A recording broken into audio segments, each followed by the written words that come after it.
Halo, salam jumpa lagi dalam Perspektif Isidorus Lili Jawa.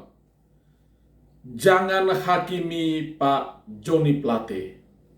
Saudara-saudara yang terkasih, Kejaksaan Agung Republik Indonesia pada hari Rabu 17 Mei 2023 yang lalu telah menetapkan Bapak Joni G. Plate, Menkominfo, sebagai tersangka dalam dugaan korupsi pengadaan Base Transceiver Station atau BTS. Ya. Dugaan korupsi itu merugikan keuangan negara sebesar 8 triliun. Dan dari laporan berbagai media, ya, BTS yang dibangun itu ada yang mangkrak alias tidak berfungsi sebagaimana mestinya. Setelah Pak Joni ditetapkan menjadi tersangka, fotonya beredar kemana-mana, ya, ketika mengenakan rompi, lalu tangannya diborgol, menjadi perbincangan publik di mana-mana, ya, termasuk juga kita di Nusa Tenggara Timur. Sebagai putra NTT, tentu saya merasa sedih, merasa prihatin dengan kejadian yang menimpa salah satu putra terbaik NTT ini, tokoh nasional asal NTT. Ya, kita sebenarnya berbangga ya memiliki seorang Pak Joni Plate yang dipercayakan oleh Presiden Jokowi sebagai Menkominfo. Ini adalah kebanggaan kita, anak-anak Nusa Tenggara Timur, bahwa ada dari antara kita, ya, ada dari antara putra-putra NTT yang dipilih menjadi menteri oleh Presiden Jokowi.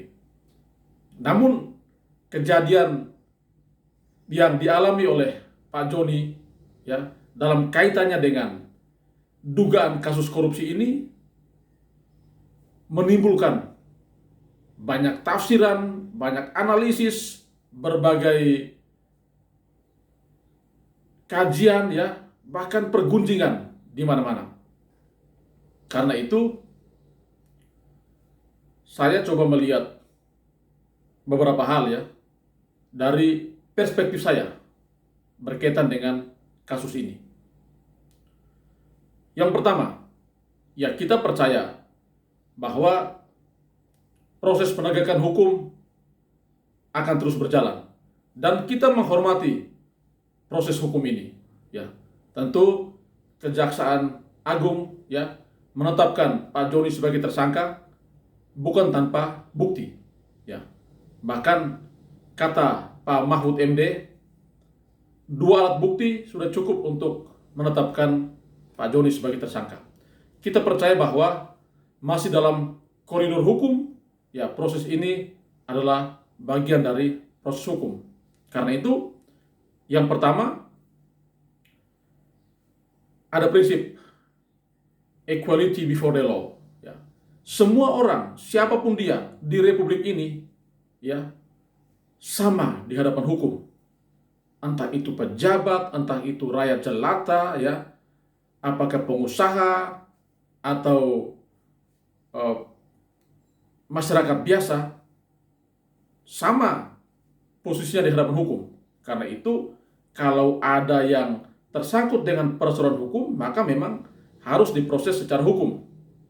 Ini supaya apa? Supaya hukum itu tidak, kata orang, ya, tumpul ke atas, tajam ke bawah, ya, tajam ke kiri kanan, tetapi ke atas malah tumpul. Ya. Equality before the law itu menegaskan bahwa siapapun, ya, warga negara di Republik ini akan mendapatkan perlakuan hukum yang sama, termasuk apabila melanggar hukum akan ditindak secara hukum. Itu prinsip yang pertama. Prinsip yang kedua, presumption of the innocence, ya, asas praduga tak bersalah. Jadi dalam kaitan dengan kasus yang dialami oleh Pak Joni sebagai Menkominfo ini, saya cenderung mengajak, ya, saudara-saudara semua untuk melihat ini dalam perspektif asas praduga tak bersalah. Saya coba membacakan kutipan ini ya dari KUHP ya. Asas praduga tak bersalah itu dimaknai seperti ini. Setiap orang yang disangka, ditangkap, ditahan, dituntut dan atau dihadapkan di muka sidang pengadilan wajib dianggap tidak bersalah sampai adanya putusan pengadilan yang menyatakan kesalahannya dan memperoleh kekuatan hukum tetap. Nah, dalam bingkai asas praduga tak bersalah ini, maka kita tidak bisa serta-merta mempersalahkan Pak Joni Plate karena belum ada keputusan pengadilan, bahkan belum ada keputusan hukum yang mengikat. Sekarang masih dalam proses menuju ke sana. Karena itu dalam konteks ya praduga tak bersalah, mari kita menghormati hak-hak beliau sebagai warga negara. Yang ketiga, ini yang menjadi poin ya dari apa yang mau saya sampaikan. Kita jangan menjadi hakim bagi Pak Joni ya. Bahwa hakim itu ada di pengadilan dan itu dalam sidang pengadilan. Kita tidak perlu menjadi hakim-hakim di jalanan, hakim di sosial media, ya, hakim di dunia maya yang memberikan hukuman yang memberikan kecaman, memberikan penilaian negatif terhadap Pak Joni Plate. Ya. Biarkan proses hukum berjalan. Tidak perlu kita menjadi hakim yang menghakimi beliau. Karena apa? Karena itu tadi, dalam konteks asas praduga tak bersalah, kita serahkan semuanya kepada proses hukum, proses pengadilan. Tak usah kita menjadi hakim yang menjelekan, ya, yang mencari-cari kesalahan, yang membuat skenario baru berkaitan dengan kasus ini, ya. Apalagi sampai menarik ke konteks keluarga dan seterusnya. Tidak perlu. Karena itu, sebagai orang muda NTT, saya mengajak kita semua untuk mari kita dukung proses hukum yang berjalan. Bahkan, kita sebagai sesama warga NTT, mari kita doakan Pak Joni Plate agar kuat menerima situasi seperti ini. Ya. Tidak perlu kita tambah dengan penghakiman-penghakiman yang akhirnya membuat banyak orang ya down dan kehilangan harapan. Tidak perlu. Jangan menjadi hakim-hakim yang membuat gaduh suasana ini. Ya. Kita percayakan ini pada proses hukum.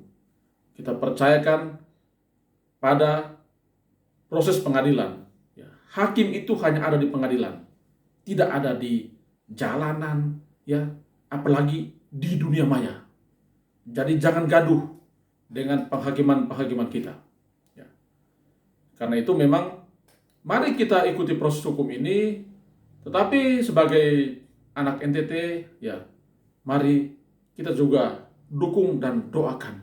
Ya, Pak Joni Plate itu tokoh nasional asal NTT, ya. Sebagai menteri, beliau membanggakan kita bahwa terjadi proses hukum, terjadi persoalan hukum, ya, ada dugaan korupsi, ya, mungkin itu mengecewakan kita, memprihatinkan, tetapi tak perlu lagi kita menghakimi beliau. Mari kita percayakan ini pada proses hukum. Bahwa apakah ini ada kaitannya dengan politik? Ya, itu siapapun bisa mengaitkannya itu. Karena Pak Joni Plate adalah seorang tokoh politik. Sekjen Partai Nasdem. Karena itu bisa saja orang menarik ya benang relasi ada kaitan dengan persoalan politik, tapi kita tak perlu terlalu jauh ke sana, ya. Serahkan ini kepada aparat penegak hukum agar dibuka seterang-terangnya proses ini seperti apa.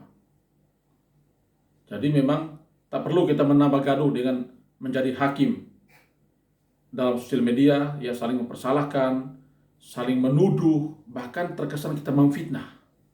Tak perlu. Karena itu saudara-saudara, ya, kita tetap menanti proses hukum ini seperti apa, tetapi saya mengajak, ya, ini bukan persoalan politik, ya, ini persoalan hukum.